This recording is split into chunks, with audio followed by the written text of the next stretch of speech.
একটা সময় ছিল রাজারা অমর হওয়ার নেশায় জাদুকর আর তান্ত্রিকদের দ্বারস্থ হতেন। কেউ চিরযৌবনে জল খুঁজতেন, কেউ সন্ধান করতেন অমৃতের। আজকের যুগে সেই রাজা নেই, কিন্তু ক্ষমতার শীর্ষে থাকা কিছু মানুষ এখনো বেঁচে থাকতে চান বহুদিন, হয়তো 150 বছর পর্যন্ত।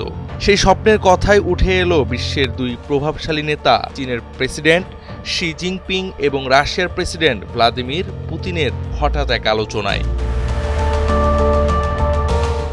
বেইজিংয়ে চলছিল সামরিক কুচকাওয়াজের আয়োজন। একসাথে ছিলেন পুতিন ও শি জিনপিং। হঠাৎ পুতিনের দোভাষী ম্যান্ডারিন ভাষায় শি জিনপিংকে বলেন, বায়োটেকনোলজি এখন এতটা এগিয়েছে, বারবার অঙ্গ প্রতিস্থাপন করলে মানুষ বুড়ো হলেও তরুণ দেখাবে, এমনকি হয়তো একদিন অমর হওয়া সম্ভব। জবাবে চীনের প্রেসিডেন্ট বললেন, অনেকে বলছেন এই শতাব্দীতেই মানুষ 150 বছর পর্যন্ত বাঁচতে পারবে। বিশ্ব নেতাদের আলোচনায় উঠে আসা 150 বছর বাঁচার বিষয়টি নিছক ঠাট্টা ছিল নাকি কোনো গোপন পরিকল্পনা, এখন সেটাই আলোচনার বিষয়। যুক্তরাজ্যের ন্যাশনাল হেলথ সার্ভিসের ব্লাড অ্যান্ড ট্রান্সপ্লান্ট বিভাগ বলছে, আধুনিক প্রযুক্তিতে অঙ্গ প্রতিস্থাপন জীবন বাঁচাতে কার্যকর, আর সেগুলোর স্থায়িত্ব নির্ভর করে দাতা ও গ্রহীতার শারীরিক অবস্থার ওপর।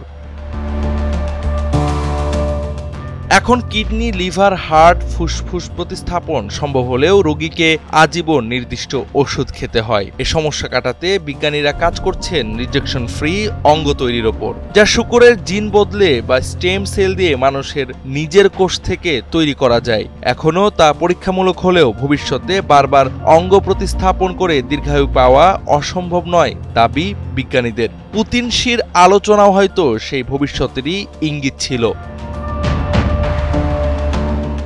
সংবাদ সংস্থা রয়টার্স একটি ভিডিও প্রকাশ করে যেখানে পুতিন শির এই কথোপকথন ধরা পড়ে। ভিডিওটি ছিল চীনের রাষ্ট্রীয় টেলিভিশন সিসিটিভির লাইসেন্স প্রাপ্ত। তবে ভিডিও ভাইরাল হওয়ার পরই সিসিটিভির পক্ষ থেকে আইনগতভাবে জানানো হয় রয়টার্স নাকি তাদের চুক্তির সীমা লঙ্ঘন করেছে এবং ভিডিও সরাতে হবে। রয়টার্স যদিও দাবি করে তারা নিয়ম মেনেই কাজ করেছে এবং ফুটেজের তথ্য নির্ভুল, তবুও তারা চাপে পড়ে ভিডিওটি সরিয়ে নেয় এবং তাদের ক্লায়েন্টদের পাঠায় কিল অর্ডার, মানে ভিডিওটি আর কোথাও ব্যবহার করা যাবে না। এখন প্রশ্ন হচ্ছে, দুই শীর্ষ নেতার এমন আলাপ প্রকাশ পাওয়াটা কি কারোর জন্য অস্বস্তিকর হয়ে উঠেছিল, নাকি এটা ছিল ভবিষ্যতের এক গোপন পরিকল্পনার অজান্তে ফাঁস হয়ে যাওয়া অংশ? জাওয়াদ আহমদ, সময়ের আলো।